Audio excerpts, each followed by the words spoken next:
Are you kidding me? Liberal rag says Hallmark Channel is a bastion for Trumpian white nationalism. When it comes to entertainment, I'm really not in the cultural conservative camp. I watch what I want to watch, whether that is Game of Thrones or Rocco's Modern Life. Yes, I like action movies.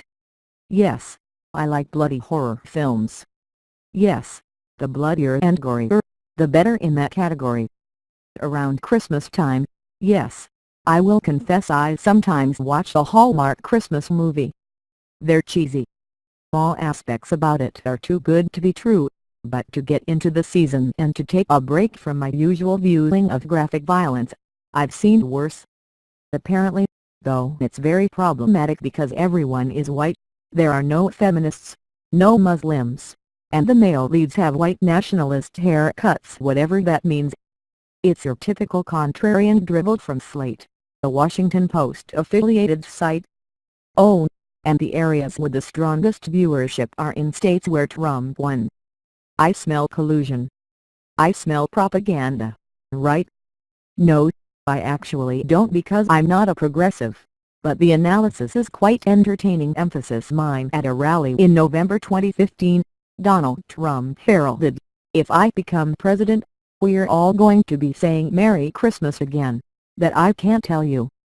Of all his empty guarantees, the president has perhaps fulfilled none better than a counter-strike in the war on Christmas, and no battalion has fired more Brutus artillery for him than the Hallmark Channel.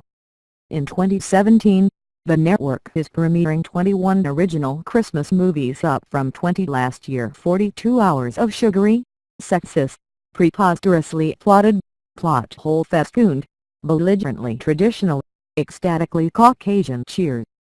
To observe the first holiday season under the Trump administration, I'm bearing witness to them all. Hallmark Channel, owned by the Kansas City, Missouri-based greeting card giant, has boomed since Trump began campaigning. In 2016, Hallmark was the only top 15 entertainment channel with double-digit ratings growth, and viewership has jumped another 16% this year.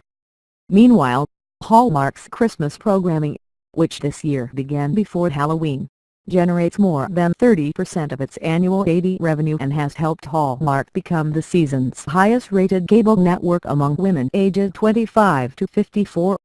More than 70 million Americans watched Hallmark Channel Christmas movies last year. The network has already approached that number in 2017, with 3 weeks and 5 premieres remaining. And the network's strongholds map to Trump's Electoral College victories. After watching a few of Hallmark's countdown to Christmas films, the network's burgeoning red state appeal comes into focus.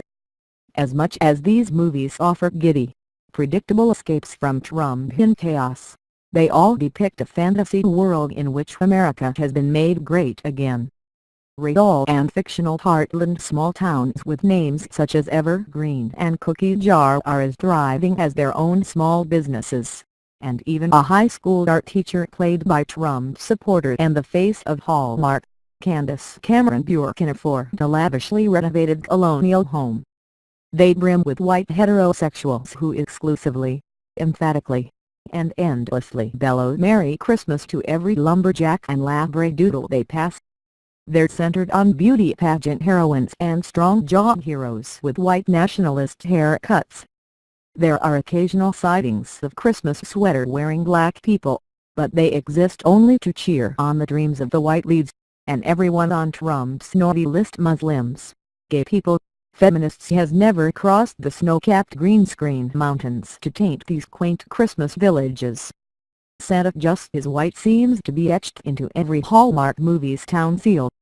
Okay, well, moving beyond the moronic question why aren't there any Muslims in a Christmas movie, some parts of this breakdown are true, like the implausible plots of some of these films. Yet, everything else is just total crap. Not in the sense that it's wrong, but who cares? Honestly, who the hell cares if Santa Claus is white? As a person of color, I couldn't care less. Santa is an old white guy who brings joy to millions of children of all races and creeds on Christmas, or so the legend says. It's about spending time with your family, gift giving, and a reflection of what you're thankful for as the year comes to a close, not wondering why there aren't any feminists in the friggin' Christmas village. Not everything has propagandistic intent. Not everything is for a socio-political analysis. Not everything is political, but this is the left. They will make you care.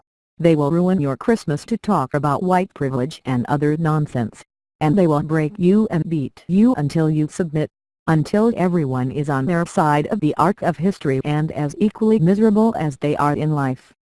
So, I'm not a die-hard Hallmark fan, but because of this, yes, I will watch a few more of this network's movies, no matter how embarrassing they are. Well, maybe after Home Alone and Die Hard, the best Christmas movie of all time. Hallmark is problematic now. The left loves those bath salts.